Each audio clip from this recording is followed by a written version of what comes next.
I stood in the doorway of what used to be my carefully planned nursery, my hand protectively resting on my 8-month pregnant belly.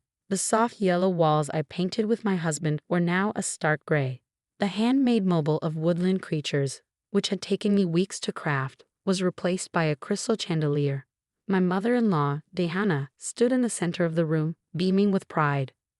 "Surprise, darling. I know you wanted to do the nursery yourself, but let's be honest. It was a bit juvenile. This is much more sophisticated, don't you think? More fitting for my grandchild." I felt my baby kick, as if sharing my distress at seeing our cozy nursery transformed into what looked like a miniature luxury hotel room. The rocking chair where I'd planned to nurse my baby was gone, replaced by an ornate Victorian-style armchair that looked anything but comfortable. The warm, child-friendly rug featuring a playful forest scene had been swapped for a pristine white carpet.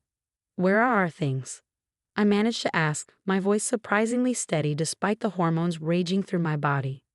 "Oh, I had my decorator put everything in storage. Don't worry about it." Diana waved dismissively.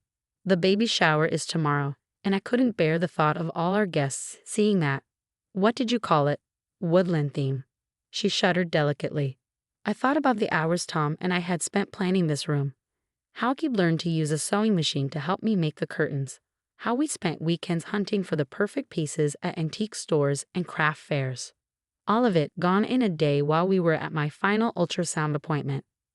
"Mom, what have you done?" Tom's voice came from behind me, his tone filled with disbelief. He'd just returned from parking the car.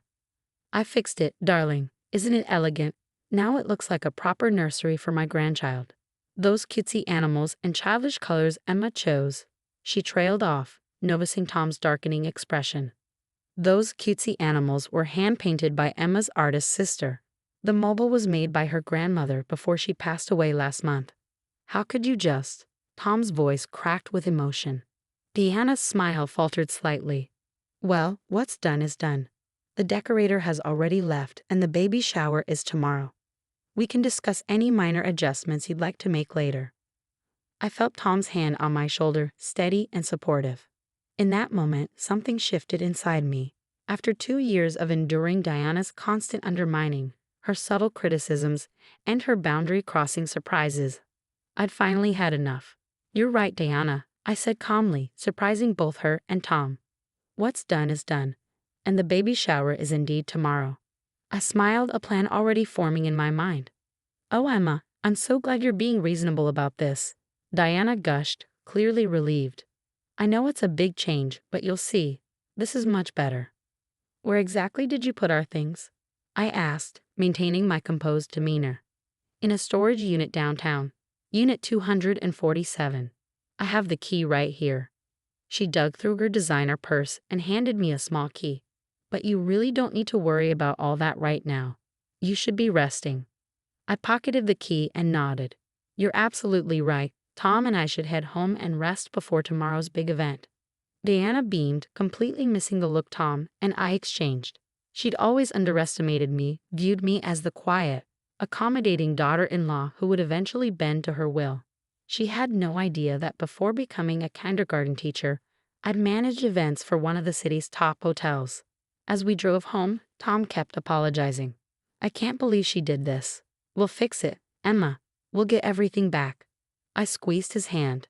"Yes, we will. In fact, we're going to do more than that. Call your sister Kate. We're going to need her help." Kate, unlike her mother, had been my ally from day one. She'd seen through Diana's manipulative behavior and had often stood up for me when I was still learning to find my voice in the family. "What are you planning?" Tom asked, a slight smile playing on his lips. He'd learned over our years together that my quiet exterior hid a strategic mind. "Your mother wants to surprise everyone at the baby shower," I said, rubbing my belly thoughtfully. "Then let's give her a surprise she'll never forget." I pulled out my phone and started making calls, first to Kate, then to my sister Lucy, followed by several of my closest friends. By the time we got home, Operation Nursery Rescue was in full swing. Diana had no idea she'd just given me the perfect opportunity to finally address her boundary issues. Tomorrow's baby shower would be more memorable than she could possibly imagine. "Are you sure about this?" Tom asked as we settled into bed that night. It's a lot of work, and you're 8 months pregnant. I smiled, feeling our baby move as if in agreement with my plans. Unsure. Your mother needs to learn that being a grandmother doesn't mean she gets to override our decisions as parents. Besides, I added with a grin, I've already got reinforcements on the way. As I drifted off to sleep, I couldn't help but smile thinking about what awaited Diana at tomorrow's baby shower. She thought she'd asserted her dominance by redecorating our nursery. Instead, she'd given me the perfect opportunity to establish boundaries once and for all, and in a way she'd never see coming. The original nursery items were safely retrieved from storage that night, thanks to Kate and my sister Lucy. But they wouldn't be going back in the nursery, not yet. First, they would help me teach Diana an unforgettable lesson about respect, boundaries, and the true meaning of family. The morning of the baby shower arrived with perfect timing. I woke up early, my pregnancy insomnia finally proving useful. Tom was already up, coordinating with Kate and our friends who had worked through the night to execute our plan. Everything's ready, he whispered, kissing my forehead. Mom's going to arrive early to help set up. Her words, not mine. I nodded, slipping into the pale blue maternity dress I'd chosen for today. Perfect. Is everyone else clear on their roles? The shower was being held at our home, which had initially upset Diana. She'd wanted to host it at her country club. But I'd insisted, knowing my home court advantage would be crucial for today's events. At precisely 10 a.m., Diana's Mercedes pulled into our driveway. I watched from the window as she emerged, immaculately dressed as always, carrying several large gift bags. Right on cue, Kate's car pulled up behind her. "Mother," Kate called out cheerfully. "I thought I'd come early to help too." Diana's smile tightened slightly.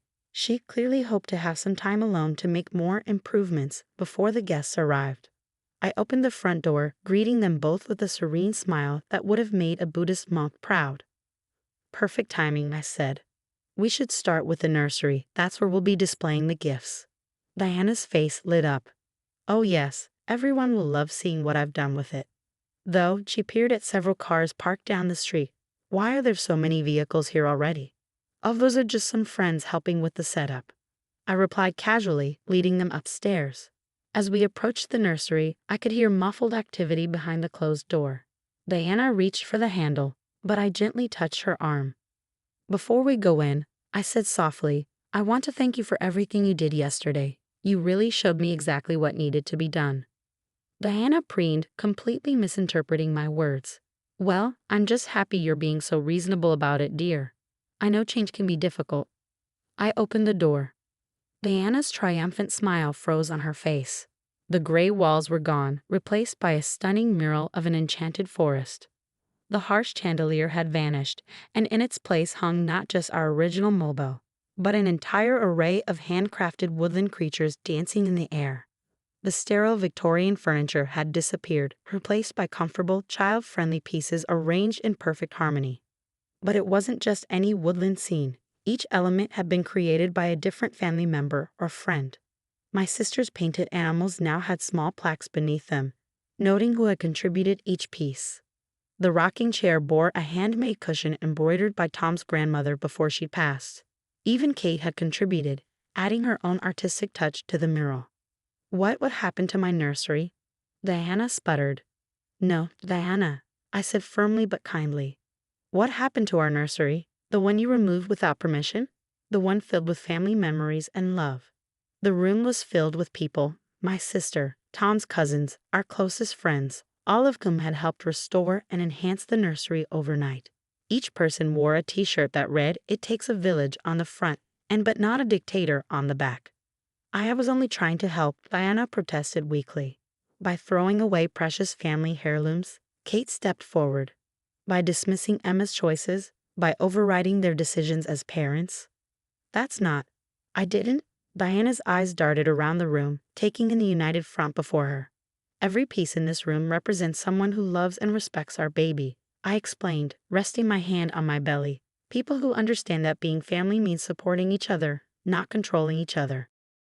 Diana sank into the rocking chair, the very one she tried to dispose of. For the first time since I'd known her, she seemed at a loss for words. "The baby shower guests will be arriving soon," I continued. "They'll see this room, and they'll see how a real family comes together." They'll see the love and effort everyone here put into creating a space that celebrates not just our baby, but our entire community of support. Tears welled up in Diana's eyes, not the manipulative ones I'd seen before, but genuine tears of realization.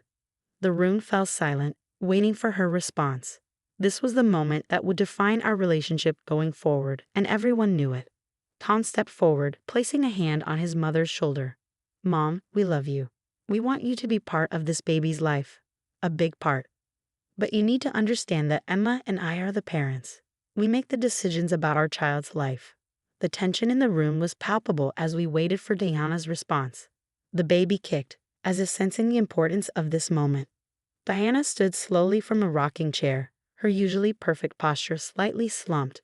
She walked to the mural, gently touching one of the painted butterflies my sister had added. "I remember when Kate was born," she said quietly, surprising everyone. "My mother-in-law took over everything, the nursery, the clothes, even when I was allowed to eat. I swore I'd never be like her, and yet." She turned to face me, tears streaming down her face. "I've become exactly what I hated.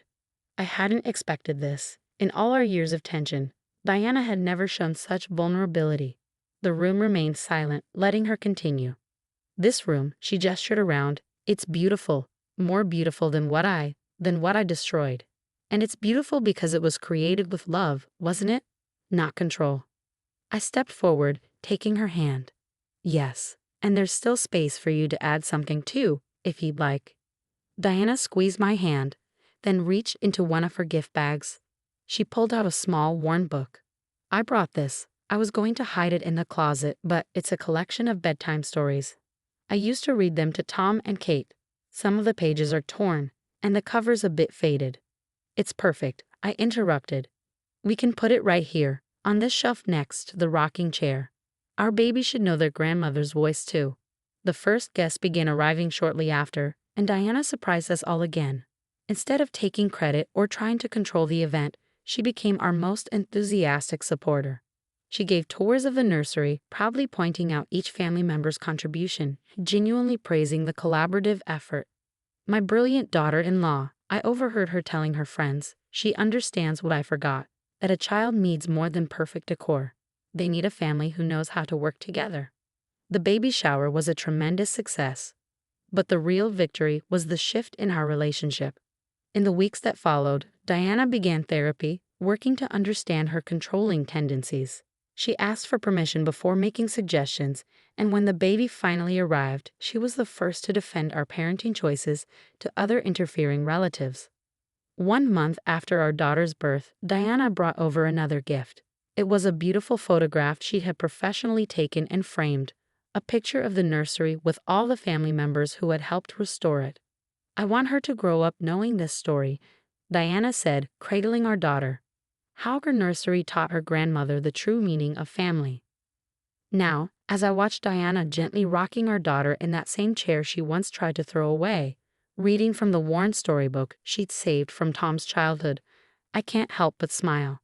The room around us still tells our family's story, the mural, the mobile, the handcrafted details, but now it tells a story of redemption too. The gray paint and crystal chandelier are long gone, but they left something valuable in their wake. A stronger family, rebuilt on a foundation of respect and understanding. Diana learned that being a grandmother isn't about control or perfection. It's about adding your love to an already beautiful picture. Our daughter is growing up in a room that represents not just her parents' love, but the love of an entire family who came together when it mattered most. And perhaps most importantly, she's growing up with a grandmother who learned that the best way to be part of her life was to respect the boundaries that protect it. Sometimes the biggest surprises come not from grand gestures or dramatic changes, but from the simple willingness to learn and grow. Diana's failed nursery makeover didn't just give us a better room, it gave us a better family.